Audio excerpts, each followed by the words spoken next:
Jail నుంచి బెయిల్పై విడుదలైన మాజీ మంత్రి వైఎస్ఆర్సీపీ నేత సీదిరి అప్పలరాజును మాజీ డిప్యూటీ సీఎం పుష్పా శ్రీవాణి పరామర్శించారు. శ్రీకాకుళం జిల్లా కాశీబుగ్గ జీఎంఈ కాలనీలోని అప్పలరాజు నివాసానికి తన బృందంతో వెళ్లిన పుష్పా శ్రీవాణి ఆయన ఆరోగ్య పరిస్థితిని అడిగి తెలుసుకున్నారు. అలాగే అప్పలరాజుపై నమోదైన కేసు వివరాలు, తాజా పరిణామాలు, తదుపరి న్యాయపరమైన అంశాలపై ఆరా తీశారు.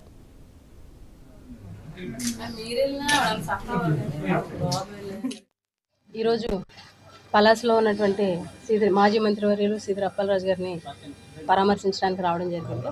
ఈరోజు రాష్ట్రంలో ఏదైతే కూటమి ప్రభుత్వం వచ్చిన తర్వాత రెడ్ బుక్ రాజ్యాంగంలో భాగంగా ఈరోజు పోలీస్ వ్యవస్థ ఈరోజు దిగజారిపోయి కేవలం రెడ్ బుక్ రాజ్యాంగాన్ని మాత్రమే ఫాలో అవుతూ రాష్ట్రంలో ఎలాంటి అక్రమ కేసులు పెడుతున్నారు అనడానికి నిదర్శనం సీదిరి అప్పలరాజు గారి కేసు. ఏదైతే సీదిరి అప్పలరాజు గారి కుమారుడు యాక్సిడెంట్ విషయంలో ఒక వ్యక్తి చనిపోవడం జరిగిందో, ఆ చనిపోయిన తర్వాత ఏదైతే కూటమి ప్రభుత్వం చేసినటువంటి రాజకీయం నిజంగా సభ్య సమాజం కూడా సిగ్గుపడేలా ఉంది. ఎందుకనంటే ఒక యాక్సిడెంట్ కేసు అన్నది యాక్సిడెంట్ కేసుకి ఏదైతే ఎఫ్ఐఆర్ వేయాల్సినటువంటి సెక్షన్స్ కాకుండా హత్యా నేరం కింద ఉన్నటువంటి సెక్షన్స్ వేసి వాళ్ళ ఫ్యామిలీని ఏ రకంగా ఇబ్బంది పెట్టారో ఈ రాష్ట్ర ప్రజలందరూ కూడా చూశారు. ఎప్పుడు కూడా ఏ ప్రభుత్వం వచ్చినప్పటికీ కూడా రాజకీయంగా ఎవరైతే యాక్టివ్గా ఉన్నారో వాళ్ళ విషయంలో ఏమైనా రాజకీయంగా ఎదుర్కోవాలి తప్ప పిల్లల జోలికి వచ్చి పిల్లల విషయంలో కేసులు పెట్టి టోటల్ ఫ్యామిలీ మొత్తాన్ని కూడాను